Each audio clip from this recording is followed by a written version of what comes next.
सतयुग में ध्यान के द्वारा भगवत प्राप्ति होती थी। आंख मूंदो, देखो ध्यान में क्या दिखाई देता है? अंधेरा। ईमानदारी की बात देखो, बेईमानी से कहोगे कि हमको ये दिखाई देता है, हम नहीं मानेंगे। ईमानदारी से देखो, आंख मूंदो तो अंधेरा दिखाई देता है। मन एक सेकंड भी रुकना नहीं चाहता तो ध्यान कैसे लगाओगे? ध्यान के लिए तो बहुत बड़ी आवश्यकता है, यम नियम, आसन, प्राणायाम, प्रत्याहार, तब ध्यान। सतयुग में ध्यान के द्वारा भगवत प्राप्ति होती थी। त्रेता में मखई यज्ञ के द्वारा भगवत प्राप्ति होती थी। द्वापर में भगवान की विविध पूजा के द्वारा होती थी। लेकिन कलयुग में केवल नाम जप से भगवत प्राप्ति होगी। कलयुग बहुत बड़ा मलिन युग है और बहुत बड़ा मंगलमय युग है। यदि इसमें सही आचरण करके और कुछ ही भजन कर लिया जाए तो ये भगवत प्राप्ति करा देता है। जो 10-10 हजार वर्ष तक तपस्या करने पर भी नहीं होती थी, कलयुग में वर्षों में हो जाए, पर मन लगे तब।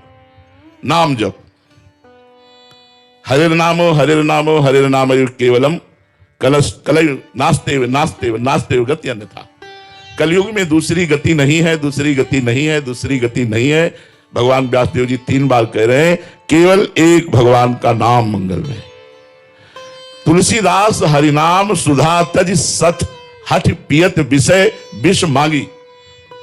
अब जब थोड़ा नाम जब शुरू हुआ तो हमारी मांगे शुरू हो जाती हैं। तुलसीदास जी कहते हैं, भगवान नाम रूपी अमृत का त्याग करके, बेच करके ये विषय विष मांग रहा है। भगवान हमको ये दे दो, भगवान हमको ये दे। अरे भगवान का नाम जब करो कि भगवान आपके नाम से प्रेम हो जाए, प्रसंग आता है। अब जो ही शूली उनके गुदा द्वार में घुसी तो ध्यान भंग हुआ और पद्मासन लगाकर शूली पर बैठ गए। तेजस्वी महात्मा थे। जब दूसरे दिन अन्य अपराधियों को शूली की सजा देने का समय आया तो पुराने मृत अपराधियों को उतारा जाता था, तो वहां सब तो मर गए थे, लेकिन मांडव्य ऋषि आसन पर बैठे थे। कांप गए, राजा सहित सब आकर चरणों में गिरे। मांडव्य ऋषि ने कहा, शूली हटा दो, हम तुम्हें दंड नहीं देंगे, हम यमराज को दंड देंगे जाके। उन्होंने, मुझे याद है, जीवन में कोई पाप नहीं किया, फिर भी दंड क्यों दिया? शूली हटाई गई, हटी नहीं, काटी गई, तो उन्हें अनिमांडव्य ऋषि कहा गया। वो यमराज के पास गए और उन्होंने कहा, ये सूली मेरे क्यों घुसी, क्यों, कौन सा अपराध, मैं तो बचपन से तपस्या कर रहा हूं। तो उन्होंने दिखाया कि 8 वर्ष की अवस्था में आपने तितली की गुदा में बबूल का कांटा छोड़ दिया, उसके फलस्वरूप आज आपको सूली की सजा भोगनी पड़ी।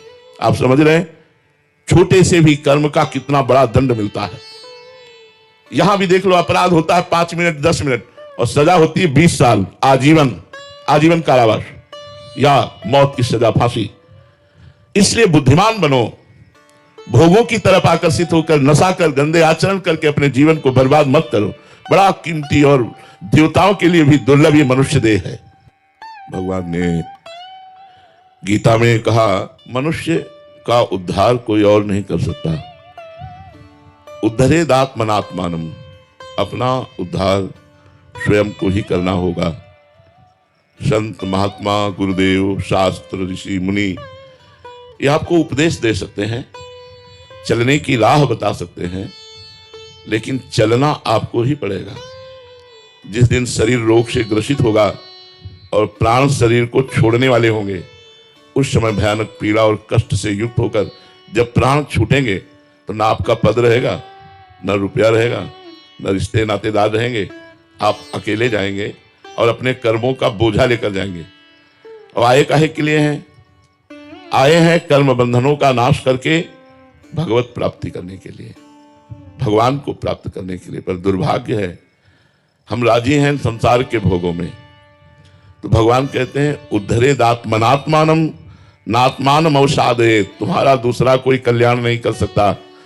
आशीर्वाद मांगने की जरूरत नहीं है, तुम्हें कर्तव्य कर्म करने की जरूरत है। अगर आप अपने कर्मों को बिगाड़ लेंगे तो किसी का भी आशीर्वाद आपका मंगल नहीं कर सकता। पक्का नोट कर लो ये बात। जब रावण ने अपने कर्म बिगाड़ लिए, बड़ा विद्वान था, अद्भुत विद्वान था, अद्वितीय विद्वान और योद्धा था, परम पवित्र कुल पुलस्त में, पुलस्त कुल का पौत्र है ये, उत्तम कुल पुलस्त करना थी। लेकिन आचरण बिगाड़ लिया, कर्म बिगाड़ लिया और भगवान शंकर का अनन्य भक्त, भगवान शंकर की उपासना करने वाला, देखो सब कुछ है, आचरण बिगड़ गया तो भगवान शंकर ने ही लंका जला दी हनुमान जी का रूप रख करके। हनुमान जी कौन है? 11वें रुद्र का अवतार है, भगवान शंकर का अवतार है, शंकर सुवन केशरी नंदन। अगर हम पढ़े लिखे हैं, भगवान ने हमें मनुष्य जीवन में बुद्धि दी है, हम दूसरे का अहित करेंगे और जो शास्त्र निषेध करता है कि ये नहीं करना चाहिए, कानून कानून है, कानून के खिलाफ अपराध है, तुम्हारी समझ में भले अपराध ना हो लेकिन कानून के खिलाफ अपराध है, ये हमारे शास्त्र क्या है? ये भागवतिक लॉ है, कानून है।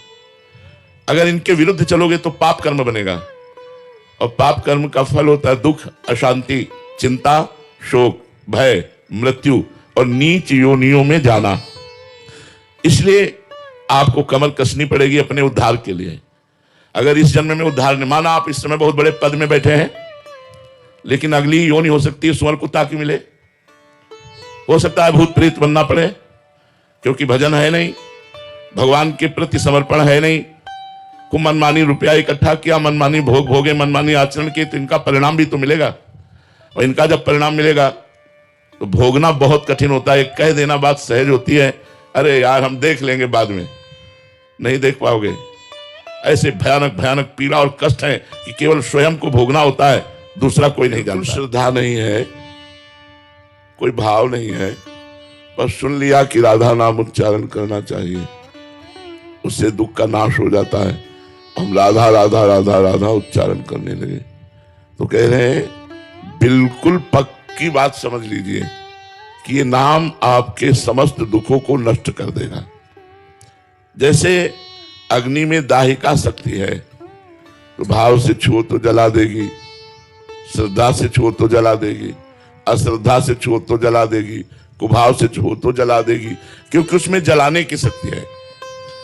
ऐसे प्रभु के नाम में पाप को नष्ट करने की शक्ति है। जो दुख है, चिंता है, अंदर ही अंदर आप निगेटिव चिंतन करते हैं, शोक है, नाना प्रकार की विपत्तियां हैं, ये सब पाप का फल है। जब तक मूल दुख का मूल पाप है, पाप नष्ट नहीं होगा तब तक दुख नष्ट नहीं होगा, चिंता नष्ट नहीं होगी। तो जैसे अग्नि में दाहिका शक्ति है, वो जला के ही छोड़ेगी। प्यार से छुओ, गुस्सा से छुओ, भाव से छुओ, कुभाव से छुओ। ऐसे ही भाव कुभाव अनख आलसहु, नाम जपत मंगल दिश दशहु। प्रभु के नाम में पाप को, प्रपंच को, मोह को जला डालने की स्वाभाविक शक्ति है। मरता है तब मरता है, मतलब निर्विषय होता है। बहुत कठिन है नाम जप करना। लोगों को लगता है सरल बात है, बहादुर हो तो जप के दिखाओ, वीर हो तो नाम जप करके दिखाओ। लोगों का मत होता है ना कि बाबा लोग क्या काम करते हैं, ये वो काम करते हैं जो कोई नहीं कर सकता। जब उपांश में भी नहीं मानता है तो फिर नाम का कीर्तन शुरू कर देते हैं, राधा वल्लभ श्री हरिवंश, राधा वल्लभ श्री हरिवंश, राधा वल्लभ, राधा वल्लभ, राधा वल्लभ, राधा वल्लभ, राधा वल्लभ, राधा वल्लभ। एकदम गूंज मचा दो, तुम्हारा दिमाग भगवतमय हो जाए। जीभ पर नाम चलाओ, यज्जिह्वाग्रे वर्तते नाम तुभ्यम नया मनसाग्रे। भागवत में मनसाग्रे नहीं लिखा, जिह्वाग्रे लिखा है कि मन के मतलब मन जहां चले वही नाम, लेकिन उनका जिह्वा चले नाम। यज्जिह्वाग्रे वर्तते नाम तुभ्यम। और भी पाया गया, नाम जीभ जप जागे जोगी। जीभ से नाम जप करके जोगी ज्ञान में जाग जाता है, मोह निद्रा से जाग जाता है। नाम जप जीभ में लाओ, और जब मन लग जाता है तो देखो चल रहा है, नाम चल रहा है। मानसिक नाम जब चलता है तो बड़ा आनंद आता है, पर अभी जीभ में लाओ। किसी प्रकार भी नाम जीभ पर आना चाहिए, फिर नाम का जो स्वाभाविक फल है वो बिना श्रद्धा के भी मिल जाए। मंत्र में यदि श्रद्धा नहीं है तो जब करोगे फल नहीं मिलेगा, लेकिन नाम में श्रद्धा नहीं तो फल मिल जाएगा। मंत्र में अपवित्र हो, श्रद्धा नहीं है, भाव नहीं है, कुसमय है, कई उसमें नियम है, तो वो फिर फल प्रदान नहीं करेगा। मुंह जूठा है, ऐसा नाम में मुंह जूठा भी है, पवित्र है, कुसमय है, सब